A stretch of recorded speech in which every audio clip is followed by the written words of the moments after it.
experience you're having? And her impression is, well, she kind of says over and over again, seeing the pain that I'm going through. And again, this has to do with her sex drive being much lower than mine. But she kind of says, kind of kiddingly, but seriously at the same time, like, if I were you and I went through all this, I wouldn't do it again. She kind of continues to say that.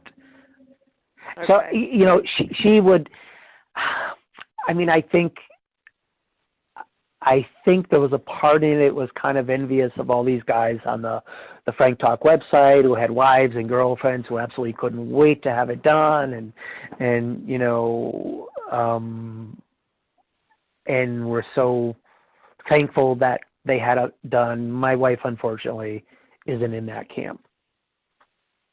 Again, and I think it just has to do with the difference, our difference in sex drive.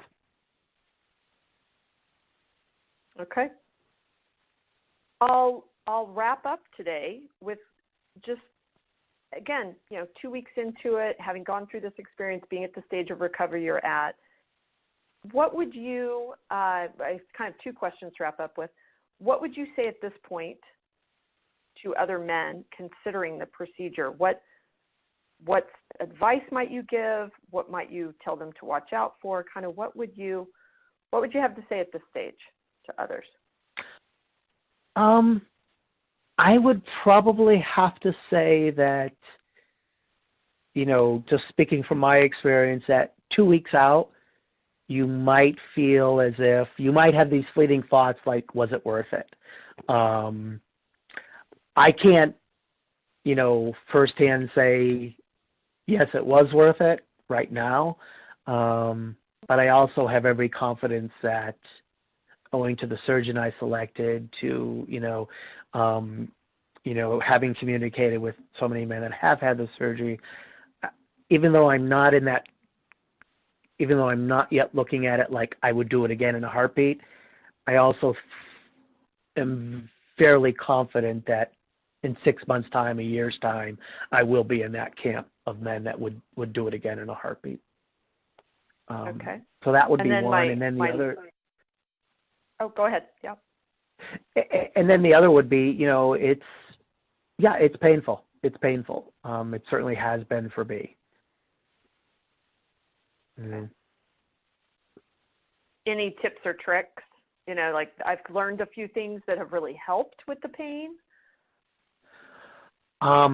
Just those hot baths are really, really, really helpful. In fact, they tend to work better than the ibuprofen and to some extent the prescription medication, because it's amazing how those hot baths really benefit after the surgery.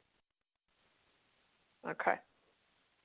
Well, my last question for you today then is, looking at the experience to date, is there anything that the manufacturers of these devices should be considering doing in the future to either make the procedure different or make the product functioning different? And I know you don't yet have a lot of product functioning experience, but anything that you would say, if this could be done differently, I think it will make this a better experience.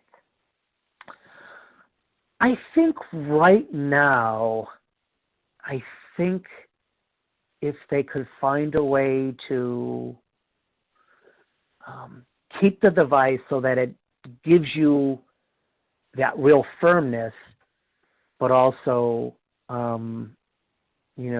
maybe in the future somehow finding the technology to keep the firmness of the device when it's inflated, but also maybe have it in a little more comfortable state while it's flaccid. Because right now, quite honestly, it is uncomfortable in a flaccid state. But I've been told that will change. Okay, fair enough. Do you have any questions or additional thoughts you want to share with me before we conclude? No, I think we pretty much covered everything. My experiences and my thoughts on the process. Well, I very much appreciate your taking time out of your day and speaking candidly and sharing your your journey with me. It's very important